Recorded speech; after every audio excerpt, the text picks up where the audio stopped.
What can we learn from the sabbatical experiences of other ministry leaders that can help our own sabbatical be even more refreshing and meaningful?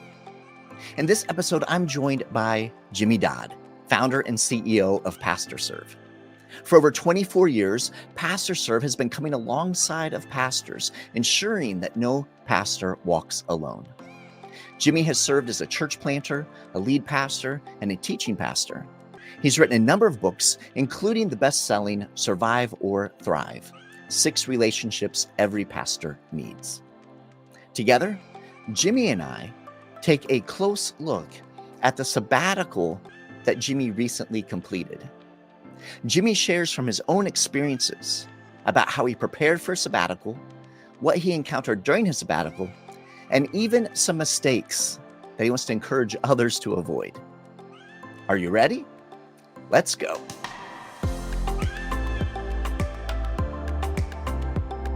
Hey friends, and welcome to yet another insightful episode of FrontStage BackStage.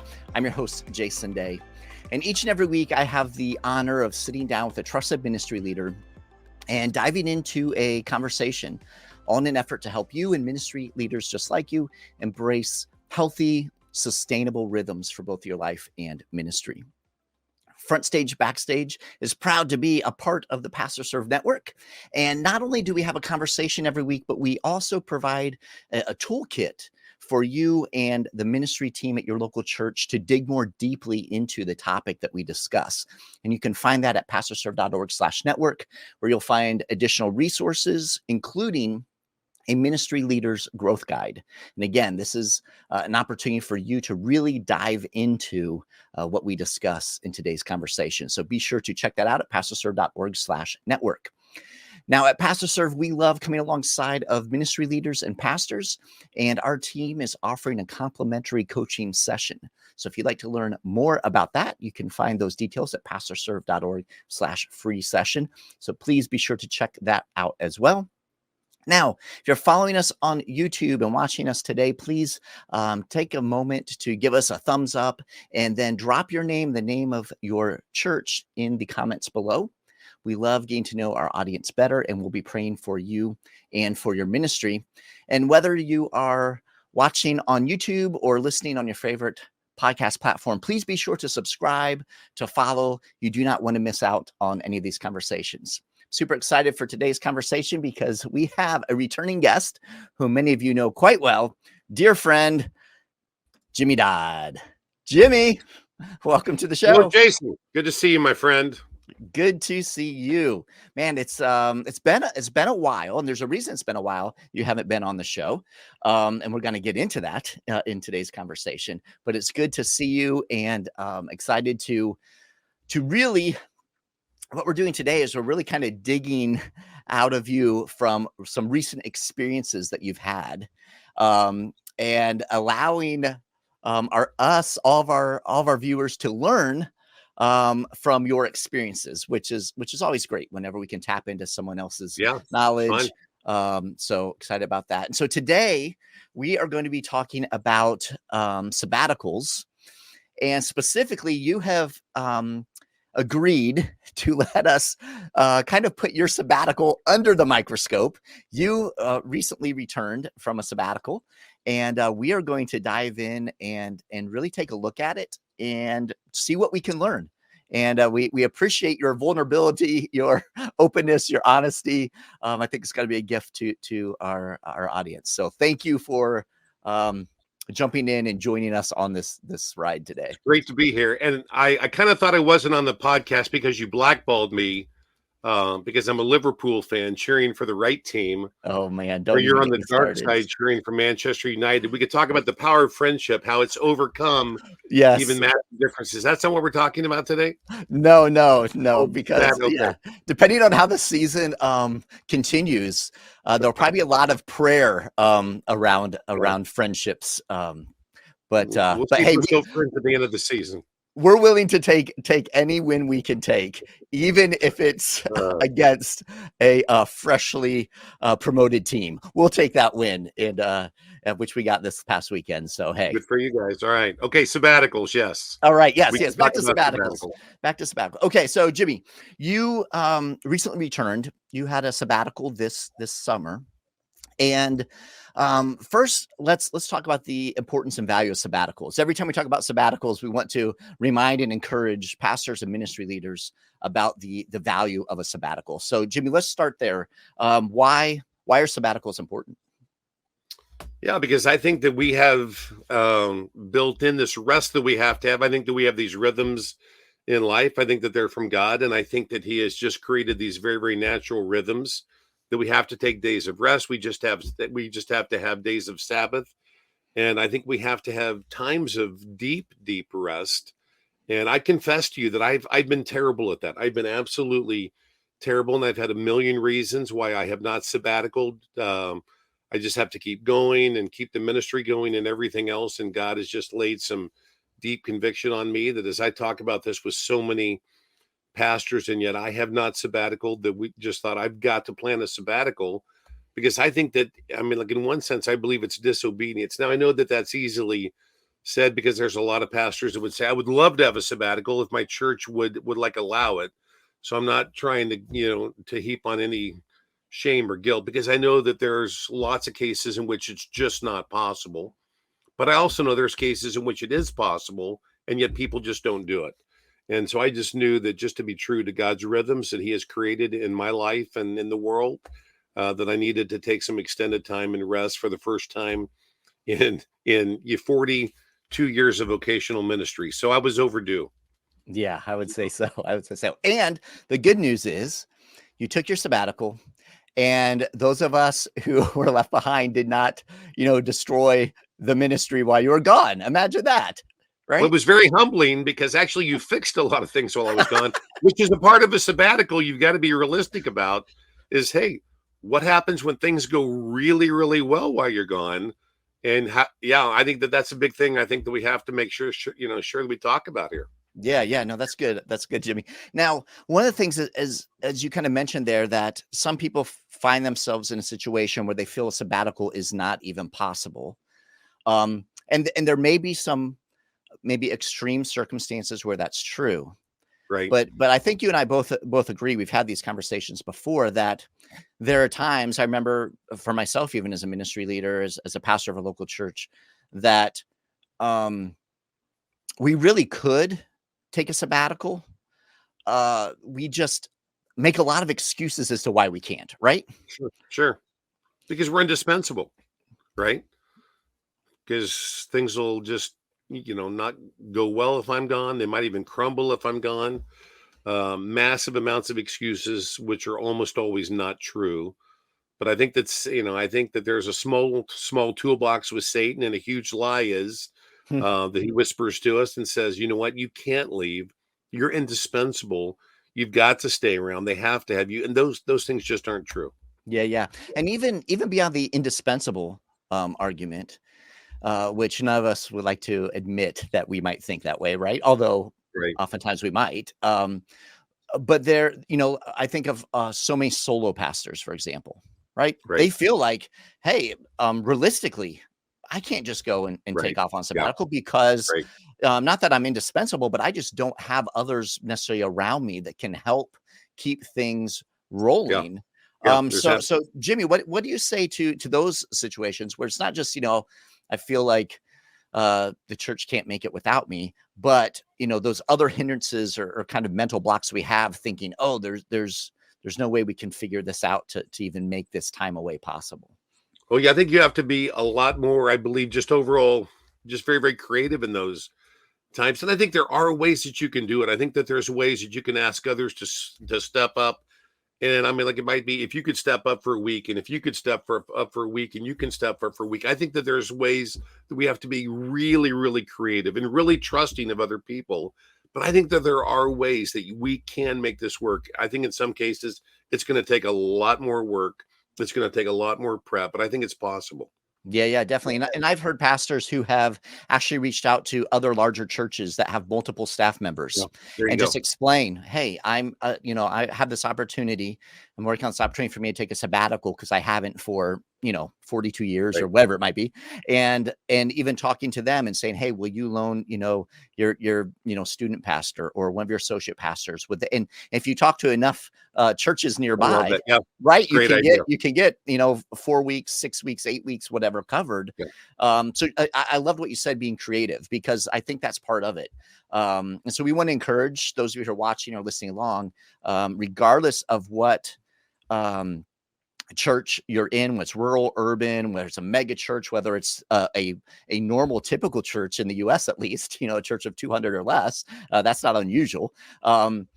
If you're a solo pastor, whatever it might be, just to think creatively and be open and prayerful, and look at how you can carve out yeah, some time for sabbatical. So I want to good. encourage you in that. Okay, Jimmy. So one of the things that you really leaned into, and this is something that we talk about a lot at PastorServe as well, and the pastors that we work with, is the idea of preparing well for a sabbatical, and what goes into that, and kind of the thoughtfulness of the sabbatical. So talk to us a little bit about your journey on kind of the Yeah. preparation side.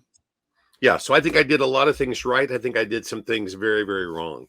So I think the first thing you have to understand is that there is a baseline, I believe, that you have to have enough time to have actually sabbatical. So I would say a huge part of prep is just to make sure that you have time blocked off. The thing that I hear all the time, which makes me crazy, honestly, is I'll talk to pastors who say, I just got back from a great 1 month sabbatical.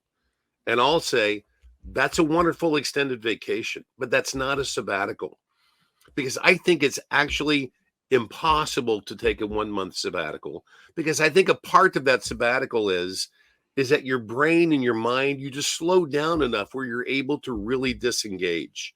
And I think it takes time to disengage, because we're pastors. We're not on some big factory line making widgets. We can't Right. just walk off the factory line and that's like, well, that's gone, and I don't even have to think about that. We do think about things.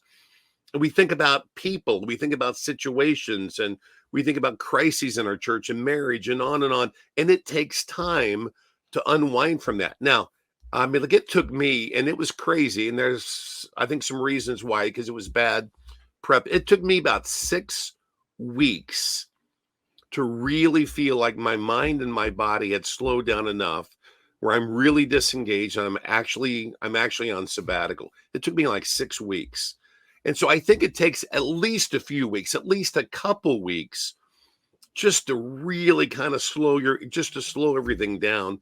And then once you're about to come back, it's very natural that your mind re-engages. You start to think the things I need to do, and you start to have a list. So I think it's impossible in a month, because I think that you come down, maybe the fastest that you can come down is maybe 2 weeks. Although I think oftentimes it's 3 or 4, and then you start to come back.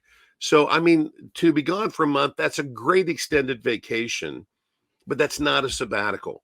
And I think it's really hard. I think also in 2 months, I think that 3 months is almost a baseline, just a baseline. You've got to be gone at least 3 months to do the things that I think that everybody needs to do on sabbatical. I think you need to rest. I think you need to play. I think you have to have some really, really extended times with your spouse, with your kids.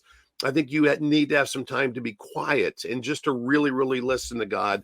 And I think just to do those basic things, it's going to take at least 3 months, because you don't want to spend this extended time with your spouse and kids in the first week when your mind is still completely engaged in the church, and then you're just about to come back off a sabbatical. I think you need to kind of come down and then do those things, and then like you start to come back. So the huge thing for me as far as prep was that my board graciously gave us, or me, a nice extended time. It was about 3.5 months, which was very gracious of them, because that gave me time to do the things I had to do. And then, I mean, like, the next thing that was huge for me as far as prep, which I would strongly recommend, is I had a sabbatical coach that really walked me through. I mean, very, very diligently. We met multiple times just to talk about the goals of the sabbatical and my schedule. And, what is this realistic? And how much will I disengage? And and he just asked me all of these very, very powerful questions. And so a coach for me was absolutely indispensable. It was huge and made it much, much better. So I strongly recommend. I had a great, great coach. His name was Ed Rotz. And he was phenomenal. He was tough on me. Like I had assignments, I had some homework. It's like, you got to, I want to know the goals, the schedule, your plan, all of these things. It's like, wow. But it was extremely helpful. So that was a huge part of the preparation. Yeah, I love that. And with a coach, one of the things that's helpful, and this is just coaching in general, is that coaches ask us questions that we would not necessarily ask ourselves. Exactly. Wouldn't even think to ask ourselves. That's the beauty of coaching. And so I'm sure, as you and I have talked, that there are things, and we encountered things at PastorServe that came out of your coaching with Ed as you were preparing to leave. Like, how are we going to communicate certain things? When are we going to communicate things? How do we shut off communications to you so that you weren't being bombarded, with texts or whatever while you were trying to disengage and all that. So that idea of a coach is really going to help you think about some things and prepare in a deeper, richer way so that your experience on your sabbatical can be as full and meaningful, as it can be. And so that, I think, is one of the beauties of coaches. Now, Jimmy, share a little bit, because you kind of broke down some different segments of things that you encourage every pastor to experience during their sabbatical. And there are a lot of conversations around what those experiences might be, but there's some core elements that you shared. One big one I know that you've talked about and shared with our team is the idea of your relationships, your spouse and your kids, right? If you're married, if you have children, talk to us a little bit about that, about what you experienced in that, and what kind of came out of focusing on the closest relationships in your life. Yeah.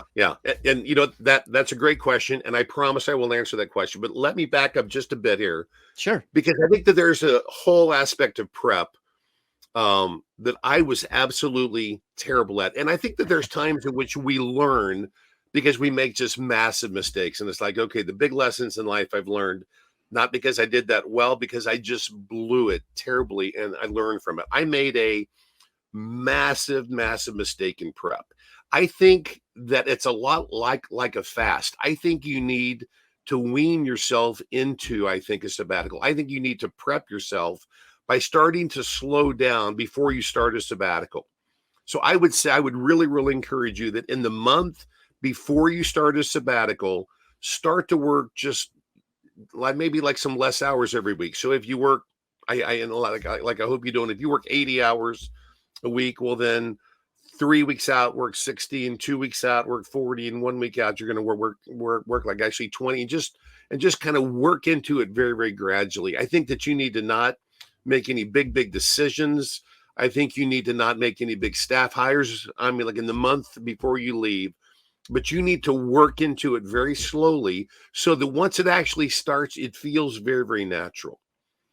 And as you know, Jason, I did exactly the opposite. I did, and listen, I'm embarrassed about it now, but I made some massive decisions on staff. I had to raise a lot of money right before I left. I had to do all of these things, and I did not scale down. I ramped up. I did exactly the opposite, and I ramped up, and it felt like I jumped off of a cliff. It felt like it's like, I'm going to work 90 hours in this last week and work every night and cram in every last minute phone call and make sure everything is, there. And I jump off the cliff. And I think that that's why it took me 6 weeks to really unwind, because I think if I had been wise and worked into it, I think it would have started in about 2 weeks. But I just was extremely unwise. So I would say you have to scale into it. You have to pace yourself into it. You can't just, so I'm if I have a big extended fast, you can't have a steak the night before. That's going to be the worst thing in the world. So it's like the week before, I mean, you're going to start to eat less and less. And the last day before a long fast, I mean, like you might have a yogurt and that's it. And the day before, maybe you had some mashed potatoes and a yogurt and that's it. You have to work into it. And I did not work into it. And so I would say that that was a terrible, terrible mistake in my prep. So Yeah. that's a No, lot more that's good. prep. What I think one thing on that, Jimmy, is, and we can all relate to this. I think all of us, whenever you're just going to be out for vacation, maybe a week, right? Right. What happens is you're leading up to like literally the week before you're going on that vacation, the 3 days before, the day of, typically, you are going crazy trying to get as many things finished up, wrapped up, taken care of, get all that off of your plate so you can, because you're going to be gone for a week, right? So it's that kind of same mentality, except magnified, because Jimmy, you knew you were going to be on sabbatical for 3.5 months. And therefore, same type of thing. So imagine magnifying that. We can all kind of resonate with that experience. I'm sure we've all had that when we get ready to go on vacation and we just try, and we wear ourselves out. That's right. That's why lots and lots of brides are sick on their honeymoon. Oh, right. Why? Exactly. Because they've gone nonstop doing everything until the night before. And then they have this letdown and they're sick. And the husband says, wow, I had a disappointing honeymoon. Well, you have to pace things out. You have to plan things. It's the same thing actually on a sabbatical. You can't do everything at the last minute. You've got to be able to pace it out and slow it down. And if you don't, you're probably, you'll probably be sick you physically, because you just stop the work and you just let down. And all of a sudden, just your whole body says, okay, now I've got to get sick just to care for itself. And yeah. No, that's good. So no, that's helpful. So that's good on the preparation side. Two big things to look out for. One is to pace yourself as you go into the sabbatical. The other is do not make any major decisions, whatever that might be in your church or your ministry setting. No major decisions, the couple of weeks, maybe even the month leading out, right? Okay, Agreed. Good stuff. Great. Thank you for jumping in on that. Love that. Now let's back to my wife and my kids. Now back to your wife and your kids. Let's talk about that. Talk about some of those, very close relational experiences and the importance and value of nurturing those during a sabbatical. Yeah, it was so important for me to have some time, some extended time with my wife, and it's one of those things. I'm not proud of the fact that this is the way it's worked, but it's just our life, because our life is crazy. Because I've got kids from age 37 to 20, so there's a big age span. No, that's not right. 37 to actually 18. Sorry. So all of a sudden I just forgot about my youngest, which I do sometimes. But anyway, so there's a big age span. So we've always had kids at home. I mean, we've had kids at home forever. So each year we have a vacation. Well, if you only have one vacation a year, you're going to take your kids. And so it's just been hard for us financially, as far as time, to find time with just my wife. And a huge thing for me was, I want to go away with just Sally and just have time to just really reconnect. And I'm telling you what, the high point of my sabbatical was, we had a phenomenal vacation, just the two of us, and it was our first vacation alone in like 10 years, which I encourage you. Everybody should have, vacations. Try to do everything you can at least every year. And it just was really, really hard for us. But we had a wonderful vacation together, and just to be away from the kids and also ministry, just all those demands, and just to reconnect, it was wonderful. It was just so great to just relax together, have so many great conversations, have some fun meals together.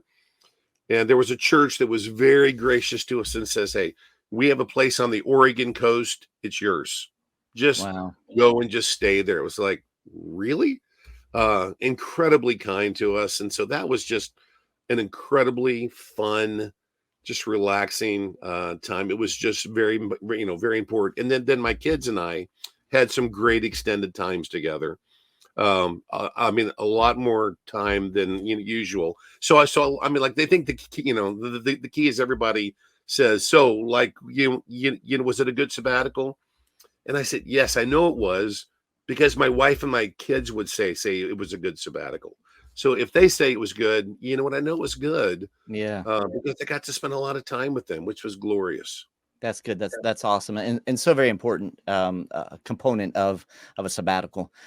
Talk to us now about oftentimes when people think of sabbatical, they immediately the mind goes to, you're in a cave and God shows up, right? Like that's what your sabbatical is. Hopefully you get to rest in that cave. But so it's kind of those real God experiences.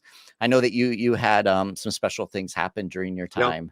And again, I think it's very wise to remind people that oftentimes there is that time of coming down out of the busyness of ministry, to a space and a time where, that deeper movement is. So share with us about the kind of the God encounter.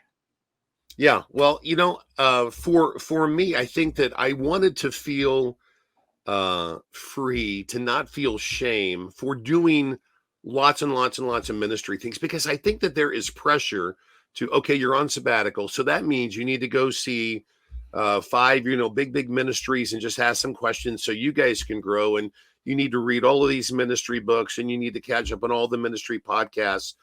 And it's kind of like, that kind of feels like work. That kind of feels like I'm really not on. That feels like I'm not actually on sabbatical. And so I try to just release myself and say, okay, I don't want to feel guilt if I don't do all of it. Listen, I was told to read so many books. You've got to catch up on this book and this book. And I read about 3 really great ministry books. I read like 9 novels. Yeah. Because I'm so far behind on novels that they're just some novels. I thought I would love to read these. So I read some great novels. I read a few that I would say weren't great, but I read some great novels. And it was just so relaxing. It was just so good. But I knew that it's like, okay, I'd like to do some things with God that would be completely out of my rhythm. And one thing I knew that would be really good would be to have multiple days in a row where I was just absolutely silent. So I went to a place called the Cloisters on the Platte, which is up in the Gretna, Nebraska, and it's a retreat center, and you're silent for multiple days. And it was an incredibly powerful time with me, because everybody said, you know what, you can't do it. You're way too much of a social person, and that means you have meals with all these men. So actually, it's a group of about 80 men, and nobody speaks. I mean, at meals, at breaks, on walkways, as you pass each other, you don't say a word for about 4 days. And everybody says, you're not going to be able to make it. You really can't do it. Actually, it's about 3 days. It's parts of 4 days, but all in all, it's about 3 days. And day 1, very frustrating for me. Day 2, very challenging. Day 3, I felt like there were just some spiritual breakthroughs in which I really took time to listen to God and what he was really speaking to my heart. And it was, and I don't want to overstate this, but I think it was life-changing just to be able to have some things that I've had in my heart for a while that I could just let go of and say, Lord, I don't want to hold these things. These things could cause me to be bitter and to be angry. I just want to let these things go. And God really met me in some very powerful encounters. And it was a really, really rich experience just to be there, to pray, to be quiet, to read, and just listen to God. It wasn't there for like a bunch of fellowship, because you're not speaking with these other men. They're all there, and you have meals with them, but you're not speaking. And it was incredibly powerful just to kind of turn off that piece of your body, your mouth, and just really open up your ears and say, God, speak, for your servant is listening. And it took about 3 days to really start to listen, but it was profound. And what's really, really, really nice about this place is once you're in, that's your week for the rest of your life, as long as you go. And so I think I'll go back every year. I think I'll go back every year, and I have a spot every year as long as I go. And it was a profound spiritual experience that I need to make just a regular part of my rhythms in life. Yeah, that's awesome. That's awesome. Yeah. I'd love to hear that.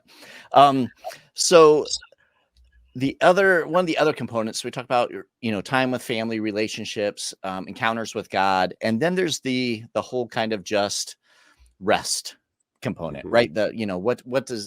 What does that mean for us? Rest, of mental rest, emotional rest, physical rest, spiritual rest. So, Jimmy, you said you tossed in some nuggets. I mean, some of that rest is with family, right? Some of that Right. rest is with God. You talked about opportunity to read some novels, things that weren't tied Right. to some, ministry project you're working on, which is not in Right. that rest. What are some other ways that you just experienced moments of rest during that time? Yeah. You know what? It was just a lot of walks. I mean, lots of walks with my dog, who's on my feet right now. Lots of walks with my dog. And it was almost like God just said, "Hey, you're not very good at this. So why don't I give you a case of COVID, and I want to put you on your back for a week, and you're just going to rest." And so I think that I always feel just a little bit of this guilt of, all right, I can watch some TV. I can't watch a lot of TV. I just don't have any margin in my life. And gosh, I can't start any long, show. I mean, that week I had COVID. I watched Quarterback. I watched Jack Ryan. I watched I watched like the Lincoln Lawyer. I watched like the whole series in one Right. week. It was like, I haven't watched this much in a year. I'm knocking them out here. And it was okay. And I thought, I'm not going to feel any guilt over this. I'm on my back. I've got COVID. And it's almost like God said, just relax a little. It's okay. It's okay. Just relax and just watch these things. And it was a joy to just be able to watch Quarterback, which is a fun show, which is a really fun show. About these three guys, and they all three say they're believers, and one was clearly a believer. Anyway, it was just a fun show to watch. And when I say clearly, I mean that would be Kirk Cousins. And Right. I pray for Patrick Mahomes. But anyway, but it was just great just to be able to have these times of walk. And then there were times I was just on my back for a little bit, and God said, "It's okay, just rest and relax." Yeah, that's good. That's helpful. Yeah. Okay, so we're kind of winding down. It's been great for you to kind of let us get a peek under the hood of your sabbatical experience. Not everyone has to go through that and kind of open that up to everyone, but we appreciate that you do because of your heart for pastors and ministry leaders, which we all know about. What are, if you were to say, hey, here are a handful of things that you definitely want to make sure you do, here are a handful of things that you want to avoid. And it could be reiterating some of the things from this conversation, but just to kind of funnel it down, just some quick insights for pastors to hang on to, maybe to jot down and say, okay, as I'm planning my sabbatical, I want to hold on to these things. What would those be? Yeah, gosh, man, there's actually a lot more. So I would say you have to be very clear on what is your ox that falls in, like a ditch. Just because it's in scripture, it's like, okay, if your ox falls into a ditch on the Sabbath, you're going to pull out the ox, right? And so I just had to be very clear on what is my ox that's in the ditch. And in other words, we have calls all the time at PastorServe, and there's crises after crises. Is there any crises that would cause me to say, that's my ox in the ditch, and I want to come out of my sabbatical for a day or two or three and pull this ox out of the ditch and then go back into my sabbatical? And I was very clear on, I have to have some guidelines. And there's a small group of men that I've walked with very closely my whole life. There's a small group of pastors that I've been very, very, very connected with. And there was one of those pastors that went through a huge crisis in the midst of my sabbatical. And I thought to myself, okay, I think that this is my ox in the ditch. And I think that this guy is so close to me, I have to serve him. So in the midst of my sabbatical, I went to Nashville and spent 3 days there.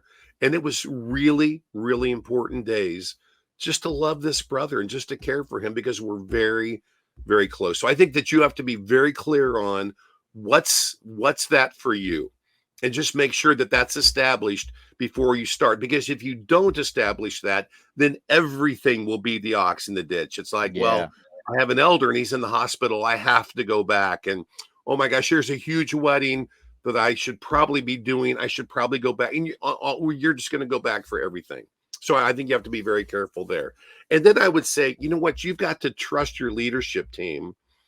And you've got to know that when you come back, because you were gone, things will be different. Things will be very, very different. And I tell you what, I dealt with a situation years ago that broke my heart. I dealt with a guy that was gone on like a like a long sabbatical. It was like 6 months. He had 3 staff members that stepped up. I mean, they stepped up. I mean, like I watched them, I coached them. They did incredible. They all of a sudden really led well, and they were at the elder meetings and speaking with the staff, and they just did a great job. And he came back and immediately put them back in their same roles they were. Like before we left, he's like, you're not going to be in charge of staffing anymore. You're not going to come to like all of these meetings. And he put them right back where they were. And it was like, dude, they stepped up. Allow them to, they should stay in those roles. This just allows you to do more things and new things. He could not accept that. He put them right back in those roles. And within 3 months, all 3 staff members had quit, which I really didn't blame him. It was like, right. And so I would say you have to come back with open eyes, ask a lot of questions. And it's like, okay, if my team really stepped up, how can I keep them in those roles? And then I can actually find some more things to do. And I think you have to ask that question. So you have to have trust in your staff. You have to know they can lead well, but also just be wise enough to know that they will step up.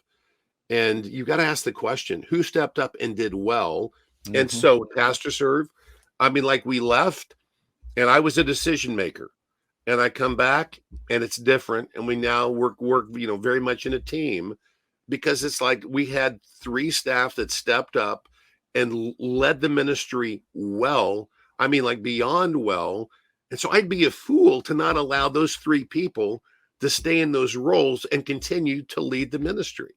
And right. I think you just have to be smart in that. Just open up your eyes and ask a lot of questions and come back slowly. So go in slowly, come out slowly. Don't come out and the first week back, I'm preaching and I'm back and I'm in charge of everything. No, come back very slowly. Maybe don't preach for like the first few weeks back, and you're just back. Maybe you half time the first week and you come back slowly and you're asking a lot of questions, but don't just jump right back in. And it's just like it's just like everything was like it was. Like when you left, you have to come back much more carefully. That's just a few things. Yeah, those are all good. And that last point, I think there's so much wisdom in that, if you come back and you jump right back in, that's not allowing you time to really sit with those who have been serving in your absence, and to hear their hearts and to kind of discover and uncover what God has been doing because we know that God's at work even when we're not there. You know what I mean? So I think that's such a key point to say, hey, let's find out, maybe I felt, and sometimes on sabbaticals, we feel like we're on the mountain with God, right? It could feel like, a Moses experience, and that we're coming back down the mountain, with this great word or whatever. But you have to realize that God was literally at work while you were gone. He gave a lot of people words, right? Right, exactly. So I think that is such good advice, Jimmy. Awesome, man, bro. This has been so helpful. Again, thank you so much for your openness, your vulnerability to share the highlights and things that you got right, things that you do differently, all of those types of things. As we're kind of closing down, I would love for you to share just some words of encouragement to pastors and ministry leaders who are watching along right now. What words would you leave with them? Yeah, I would say that in the midst of a sabbatical and just like in the midst of ministry, just give yourself grace. You're going to make mistakes. You're going to do things that are wrong. You're going to do things you're going to say, oh, I blew my sabbatical. I didn't do it well. I didn't spend the right time doing the right things, or I blew my big day. I had some time off and I just didn't do it well. Just give yourself grace. I just believe that we need to just be less hard on ourselves, because I think that we can just beat ourselves up so easily and say, gosh, I could have done that better. What was I thinking? And because I want to be really, really, really gracious with my children. And I have to constantly say, you know what? I'm a pretty good dad. I love my kids. I would do anything for my kids. My kids make me so proud if they do anything. God is a better parent to me than I am Mm. to my own children. And why do I think that God is so harsh with me and yet I'm so gracious to my own children? God is a better parent to me than I am to my own children. And so I think that God wants to be kind to me and just very gracious to me. And I need to just receive that grace. And it's hard sometimes because we live in a very much a performance driven world, Mhm. but give yourself grace and know that God cares deeply for you. I love that. Those great words of encouragement, brother. For those of you who are watching or listening along, we will have, as I said, the toolkit for this episode where we'll dig in, pull out some of these insights that Jimmy shared so you can hang on to them. And that way, whenever you're planning your own sabbatical, you'll have some guidance there. But also some questions for you to work through personally and also work through with the ministry team at your local church. And you can find that at pastorserve.org/network. We'll also have links in there to some of the resources to the retreat center that Jimmy went and, yes, believe it or not, spent 3 days of silence at. And we'll have those links and other resources there as well. So be sure to check that out at pastorserve.org/network. All right, brother. Appreciate you. Love you. So grateful for your leadership at PastorServe. Thanks, And Jason. excited for all that God has in store for us as a team at PastorServe. So Amen. Thank you, brother. Hey, three great words. Yes. Chiefs, Jayhawks, and Liverpool. That's what I'm going to end with. Oh, okay. You just lost, brother. Okay. It was awesome up until that moment. Thanks, Jimmy. Thanks. All right. God bless. See you.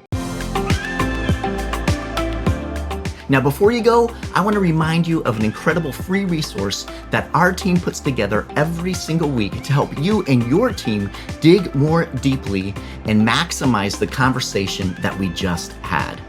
This is the weekly toolkit that we provide, and we understand that it's one thing to listen or watch an episode, but it's something entirely different to actually take what you've heard, what you've watched, what you've seen, and apply it to your life and to your ministry. You see, FrontStage BackStage is more than just a podcast or YouTube show about ministry leadership. We are a complete resource to help train you and your entire ministry team as you seek to grow and develop in life and ministry. Every single week, we provide a weekly toolkit, which has all types of tools in it to help you do just that. Now, you can find this at pastorserve.org/network. That's pastorserve.org/network. And there you'll find all of our shows, all of our episodes, and all of our weekly toolkits. Now, inside the toolkit are several tools, including video links and audio links for you to share with your team. There are resource links about different resources and tools that were mentioned in the conversation, several other tools, but the greatest thing is the Ministry Leaders Growth Guide. Our team pulls key insights and concepts from every conversation with our amazing guests. And then we also create engaging questions for you and your team to consider and process, providing space for you to reflect on how that episode's topic relates to your unique context at your local church, in your ministry, and in your life. Now, you can use these questions in your regular staff meetings to guide your conversation as you invest in the growth of your ministry leaders. You can find the weekly toolkit at pastorserve.org/network. We encourage you to check out that free resource. Until next time, I'm Jason Daye, encouraging you to love well, live well, and lead well. God bless.